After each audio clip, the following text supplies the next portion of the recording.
La estructura y la edificación. Vamos a definir qué es una estructura y qué es una edificación.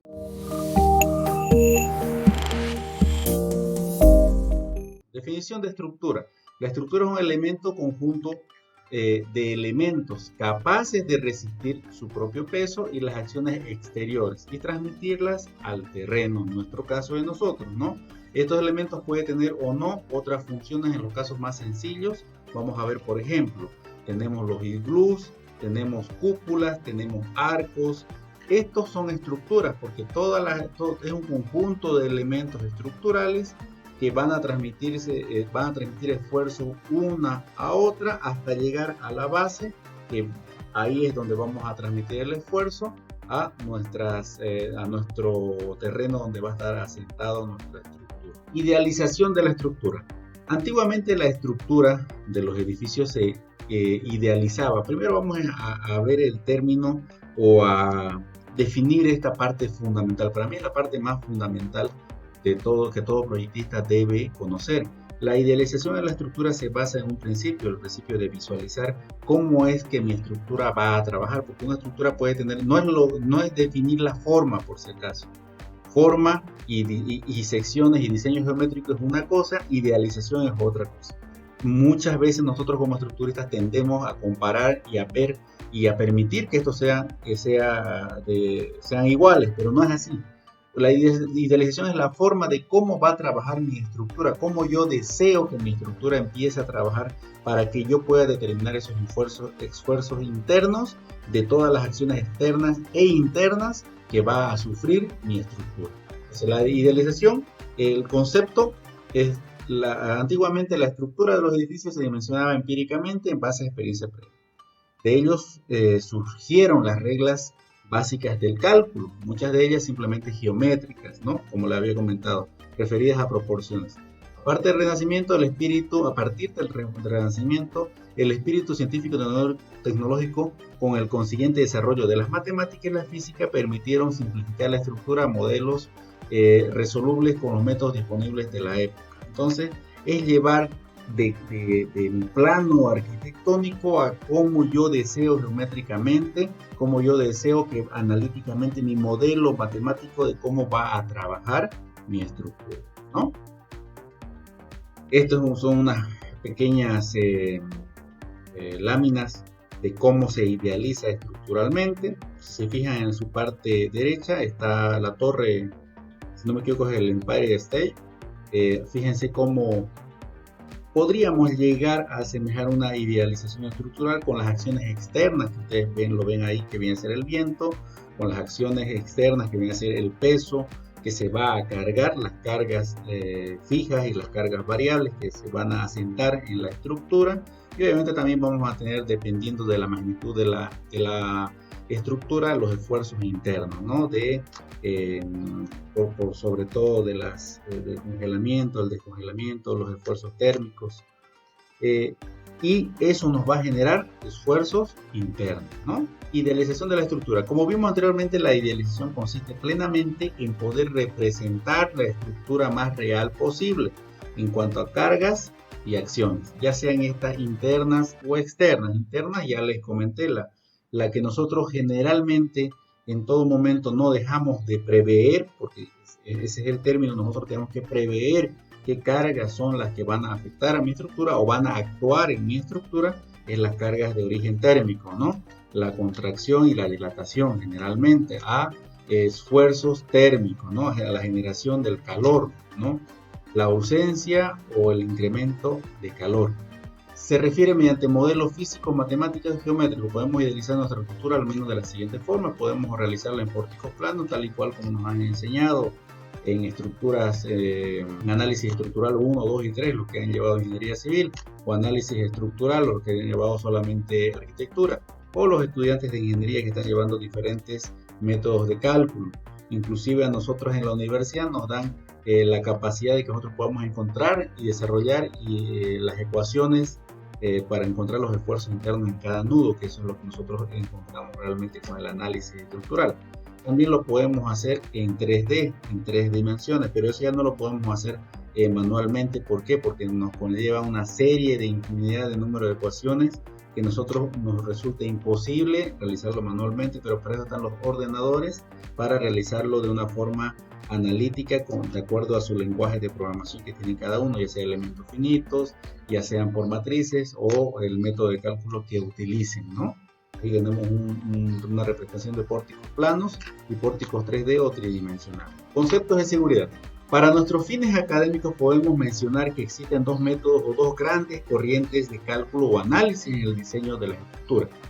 Esto es muy importante, ver en cuál de los dos nos encontramos. Generalmente los dos métodos de cálculo han sido estudiados por todo ingeniero. En cualquier parte de Latinoamérica sí se sigue estudiando los dos. Obviamente el primero mucho menos específico que el segundo. El segundo nosotros, el probabilístico, es el que lo desarrollamos a plenitud, que es el que inclusive utilizamos en los últimos software con los cuales diseñamos.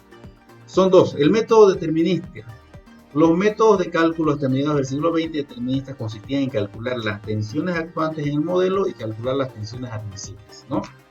Las tensiones que me generan todas mis acciones y las tensiones resultantes, obviamente con las secciones que yo les voy a dar, para que estos dos se equilibren. Entonces así se realizaba el cálculo, ¿no? Consistía en calcular las tensiones actuantes en el modelo y calcular las tensiones admisibles en cada sección, suponiendo en ciertos parámetros y aplicando un coeficiente de seguridad para minimizar la probabilidad de fallo, ¿no? Inclusive ahí, fíjense, ingresábamos al campo de las probabilidades, ¿no? Con los coeficientes de seguridad. El método probabilístico, que es el que nosotros estamos utilizando en estos momentos, ¿qué nos dice? La conversión de la estructura en un modelo matemático, la idealización estructural, supone muchas simplificaciones en las cargas. Es cierto, nuestro modelo matemático no es el 100% real al que nosotros estamos, al que en realidad se va a ejecutar en obra y con el que va a funcionar la estructura. No es 100%, ¿no? Por eso se llama una idealización, lo ideal. Más o menos nosotros captamos todos los esfuerzos que va a tener y lo idealizamos geométricamente, matemáticamente y físicamente, ¿no?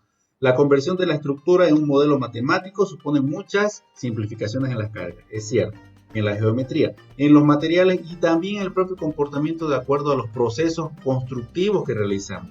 La estructura no está formada por barras unidimensionales ni por materiales elásticos, así como nosotros lo diseñamos en nuestro software, sino por elementos tridimensionales que interactúan sobre otros, esto es importante, interactúan sobre otros elementos que no son estructurales, caso de las tabiquerías, ¿no? Es un caso fundamental. Y una puesta en obra imperfecta que interactúan con elementos no estructurales y están sometidos a cargas desconocidas, ¿no? Asumir tanta incertidumbre, o sea, de realizar esto que vendría a ser real, transformarlo a esto que es ideal, supone descartar el principio determinista y entender el cálculo como un análisis de probabilidades. Los métodos probabilísticos consisten en calcular la probabilidad de fallo de cada elemento en cada situación. Actualmente resulta inabordable en la práctica, ¿no? Pero su filosofía subyace en el método utilizado actualmente en la mayoría de las normativas.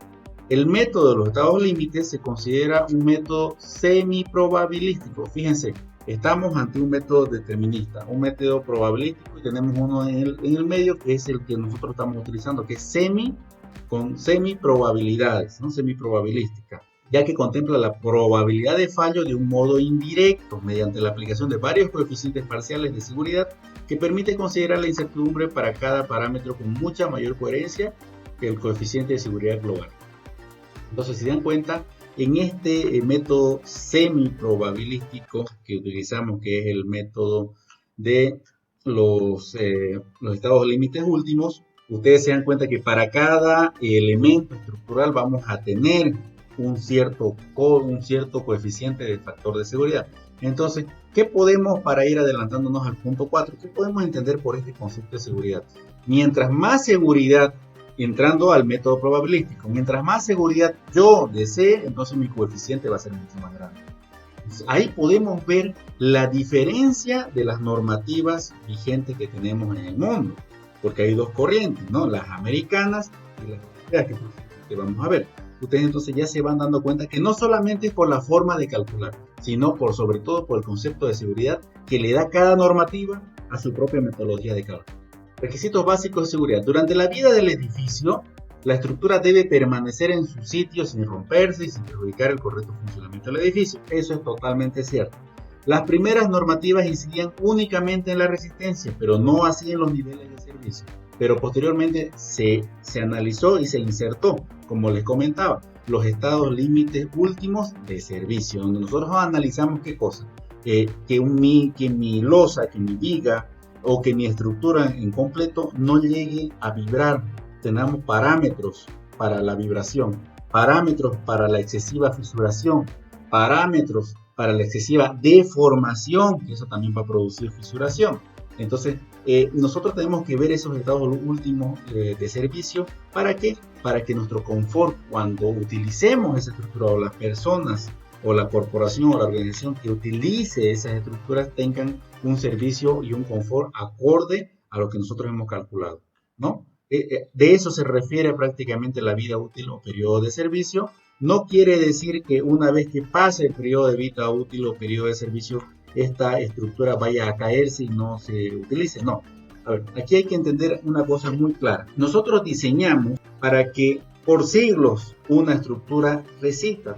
Las pirámides, tantos siglos que siguen vigentes, siguen paradas. Obviamente que han perdido su vida útil, su estado último de servicio. Obviamente, claro que han recibido muchas restauraciones, pero siguen en pie. Entonces nosotros diseñamos para que estas estructuras puedan resistir sin el colapso durante mucho tiempo, ¿no? Eso es innegable. 100, 200, 300, 400, 500, 1000 años. Otra cosa es el periodo de vida útil. Ese es muy distinto. Esto es lo que va a durar mi estructura. Pero el periodo de vida útil se reduce a lo que yo voy a diseñar. ¿Por qué? No confundamos con el de servicio, ¿ya? El estado último de servicio es muy distinto con el periodo de servicio. Yo puedo diseñar que este edificio resista alrededor de 200, 300 o 400 kilogramos por metro cuadrado, ¿no? Con eso va a funcionar y voy a calcular lo que vienen a ser mis estados límites últimos de servicio. Mis deformaciones, mis vibraciones, mi fisuración, que no excedan los parámetros que yo estoy viendo. Pero eso me va a durar, tendría que ser idéntico a lo que me tendría que durar mi estructura, ¿no ves? Porque la estoy ocupando de acuerdo a cómo fue diseñado. Si sobrepasa, de repente ese edificio lo vendió el dueño y lo transformó en parqueo y sobrepasa con 400, 500 kilogramos el metro cuadrado, entonces estamos sobrepasando. Claro que estamos entrando en el campo de los factores de seguridad. Es cierto, uno me va a levantar la mano y decir, sí, pero en ingeniero tenemos coeficiente de seguridad. Claro que sí, pero estamos sobrepasando lo que viene a ser las cargas con las cuales yo diseñé. Obviamente no vamos a llegar al colapso, pero sí esos niveles de servicio van a ir bajando. Y entonces ahí es donde mi periodo de servicio o vida útil se va a ir achicando, porque en poco tiempo, en 5, 10, 15, 20 años voy a tener vibraciones, o voy a tener excesiva fisuración, o voy a tener excesiva deformación. A eso se refiere el periodo de vida útil o periodo de servicio, ¿no? Estabilidad y resistencia es obvio, eso ya lo conocemos desde física 1, ¿no? Desde que pasamos a estática. La estructura debe permanecer en equilibrio y conservar toda su integridad ante posibles acciones exteriores. También eso es lo que nosotros debemos prever con las cargas de impacto, ¿no? Ante acciones accidentales como explosiones, impactos, los daños que no deben ser desproporcionados, pero sí deben estar dentro de lo que es la idealización estructural. O sea, tienen que comprender dentro de las cargas que yo estoy asumiendo externas dentro de mi idealización estructural. Requisitos básicos de seguridad: aptitud de servicio y los estados límites a los que tenemos que llegar. Las principales condiciones son las limitaciones a la deformación, a la vibración y a la fisuración, ¿no? Por sobre todo, la estructura no debe deformarse, la estructura no debe fisurarse y no debe vibrar, sino en las magnitudes que yo estoy previendo, ¿no? Porque alguien me va a levantar la mano, un ingeniero, me va a decir, ingeniero, toda estructura se fisura. Es cierto, toda estructura se fisura, hasta por el proceso constructivo, hasta por los cambios térmicos, pero todo eso yo tengo que ponerle un rango. Para eso soy ingeniero estructurista y yo, con mi análisis estructural, con mi análisis de diseño estructural, es lo que yo voy a darle un rango para que no afecte mi nivel de servicio. Estados límites se dividen en dos, ya lo sabemos, los estados límites últimos y los estados límites de servicio. Estos límites últimos se refieren al fallo de la estructura, prácticamente que la estructura resista, y los límites de servicio son los que afectan al confort y al usuario, ¿no? Al confort, al servicio que va a prestar esta edificación. Las normativas, ya les había adelantado, hay dos grandes corrientes en la normativa internacional.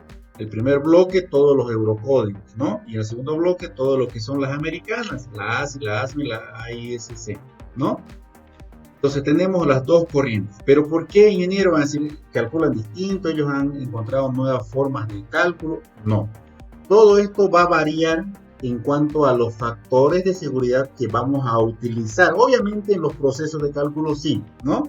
Los procesos de diseño, perdón, de cada elemento estructural, sí, pero por sobre todo a ver cómo yo utilizo mi factor de seguridad. ¿Cuáles son el concepto yo que tengo para mi norma de factor de seguridad? Eso va a afectar para que cambie de un bloque a otro. Y tenemos obviamente nuestra normativa local, que es una copia casi fiel, podría decir, de lo que viene a ser la ACI.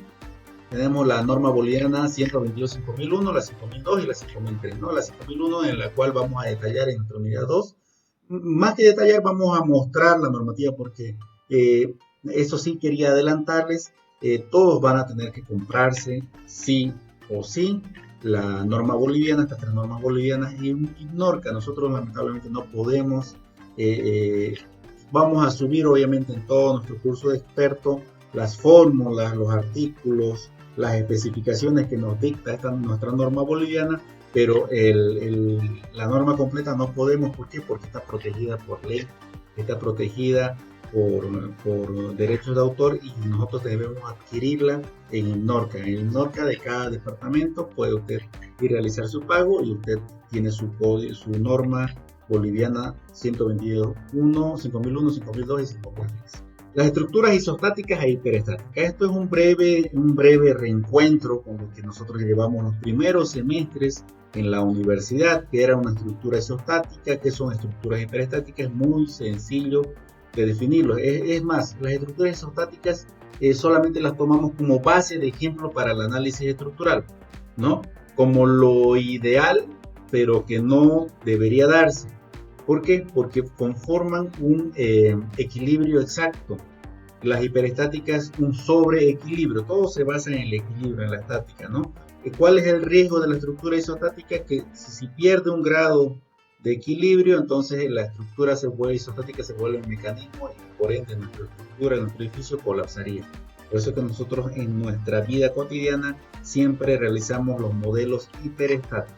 Justamente acá está, conexiones y apoyo, para obviamente determinar y nosotros poder identificar cuál es una estructura isostática, cuál es una hiperestática o cuál es una estructura hipostática.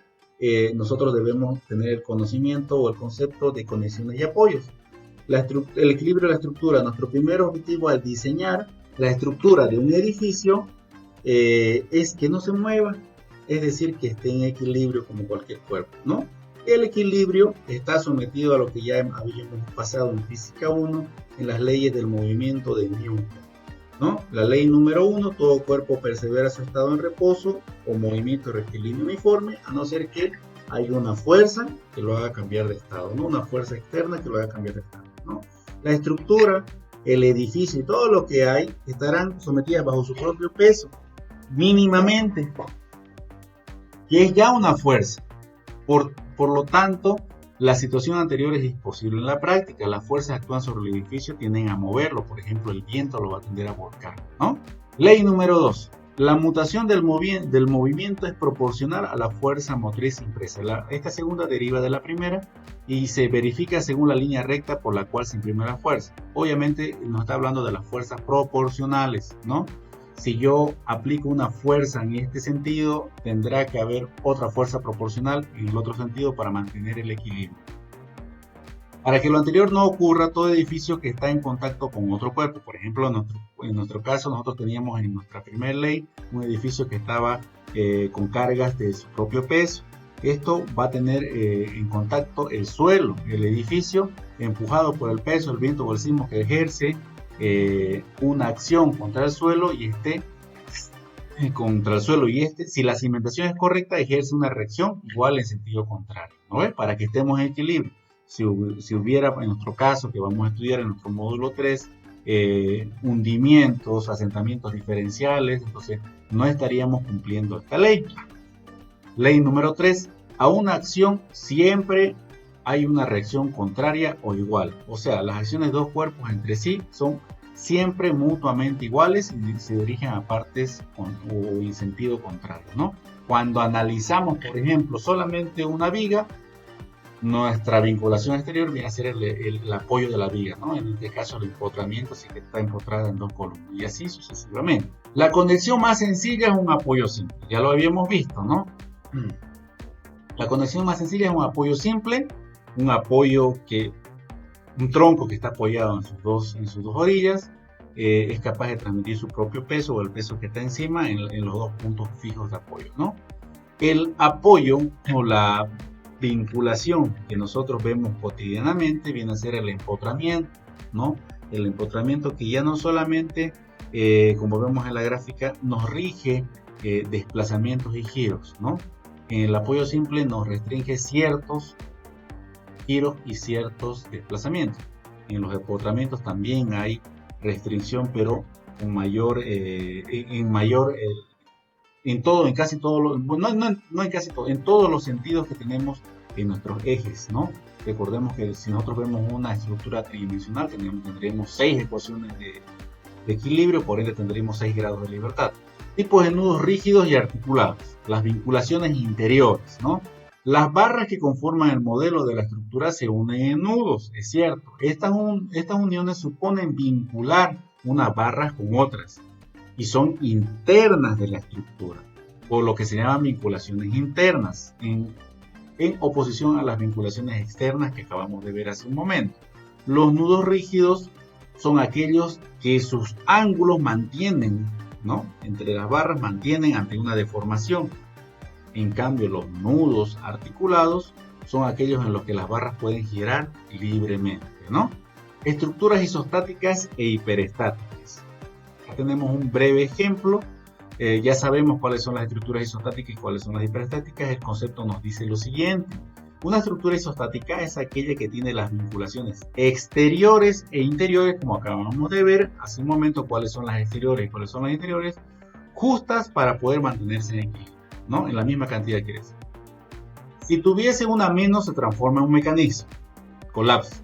Si tiene una de más, se transforma en hiperestática, ¿no? Entonces, esa es la gran diferencia de estructuras hipostáticas, isostáticas e hiperestáticas. Cálculo de reacciones, bueno, eso ya lo hemos visto y lo hemos analizado ampliamente en toda nuestra época universitaria. Tenemos las ecuaciones del equilibrio, las sumatorias de fuerza en ambas direcciones, en las tres direcciones tienen que ser igual a 0, igual la sumatoria de los momentos también tienen que ser igual a 0, ¿no? En un caso tridimensional vamos a tener 6 ecuaciones del equilibrio y en un caso bidimensional vamos a tener 3, ¿no? Esto lo podemos ver claramente en el estudio de la estática en física 1 y obviamente lo vemos ya a diario en estructuras isostáticas, las personas que realizan algún tipo de mecanismo que quieren que en cierto momento actúe de una forma integrada, ya sea el caso de una estructura metálica que va a funcionar en algún momento como una estructura isostática y en algún momento como una estructura hiperestática, ¿no? En los casos de los mecanismos. Fuerzas internas, generalmente yo no lo llamo fuerzas internas, lo llamo esfuerzos internos que provienen de acciones externas como también internas en el caso de la dilatación y la contracción. Nosotros tenemos que tener en cuenta, en nuestro gráfico tenemos los ejes locales, ¿no? Tenemos el eje X, Y, Z. De esta forma es como se va realizando la metodología de cálculo en los software que nosotros estamos utilizando en la actualidad. Sobre una estructura nos dice que actúan las acciones exteriores, peso, viento, y para conseguir el equilibrio, las reacciones de las cimentaciones. Esto sería suficiente si la estructura fuese un cuerpo absolutamente rígido, pero no es un cuerpo rígido. Sabemos que no es un cuerpo totalmente rígido. Acá tenemos las fuerzas internas que nos van a dar los diferentes tipos de esfuerzos que nosotros vamos a tener. Son 4 por sobre todo, lo que no limita que hayan más, ¿no? Tenemos 6 en total pero por sobre todo son 4 que nosotros vamos a utilizar diariamente. Obviamente que en una estructura, ya sea así como un edificio o una edificación de 2 o 3 plantas, ya ingresamos en el campo del estudio de las 6 que nos dice el gráfico. El esfuerzo axial, que viene a ser el esfuerzo de tracción, el esfuerzo cortante, el esfuerzo flector, el esfuerzo torsor, el famoso pandeo, ¿no? El pandeo es muy importante. El pandeo lo vamos a utilizar, el análisis del pandeo lo vamos a realizar en el cálculo de nuestras grandes pantallas que vamos a tener en los ascensores y también obviamente en todo lo que viene a ser nuestras columnas. Tracción, vamos a utilizar, bueno, la tracción se evidencia en todo lo que son los elementos estructurales en vigas, también en columnas cuando encontramos nuestro cuadrado de discretización, la compresión, lo vemos también en ambos elementos estructurales, la flexión generalmente en vigas, ¿no? La torsión y el corte, ¿no? El corte por sobre todo que viene a ser en las vigas y por sobre todo hay que ver el tema de corte que se transforma en punzonamiento para elementos estructurales, ya sean como zapatas o como losas, ¿no? Deformaciones. Aquí vamos a hacer un breve repaso bien cortito de lo que son las propiedades geométricas de una sección plana, ¿no? Como tenemos el área lo podemos determinar mediante el análisis integral de varios cuadritos, haciendo la sumatoria de ellos. Vamos a tener nuestros diferenciales en Z y en Y la sumatoria de esos va a ser nuestra área, ¿no? Es muy sencillo realizarlo con el análisis diferencial, ¿no? Tenemos el centro de gravedad, ¿no? El centro de gravedad de una sección es el punto en el cual se aplicaría la resultante de una presión uniforme en la sección. Definida matemáticamente, lo tenemos ahí definido en sus dos coordenadas. Luego tenemos el momento de inercia, que esto es muy importante. Esto sí es muy importante para estructuras, ¿no? El momento de inercia es la resistencia que opone una sección para ser girada respecto a un eje. Oh, esto es muy importante. El momento, nuevamente les vuelvo a explicar. Momento de inercia es la resistencia que opone una sección determinada, por eso que calculamos en distintos ejes. Nosotros especialmente vamos a hacer esto en columnas, que se opone a una sección a ser girar respecto a un eje. La definición matemática la tenemos ahí.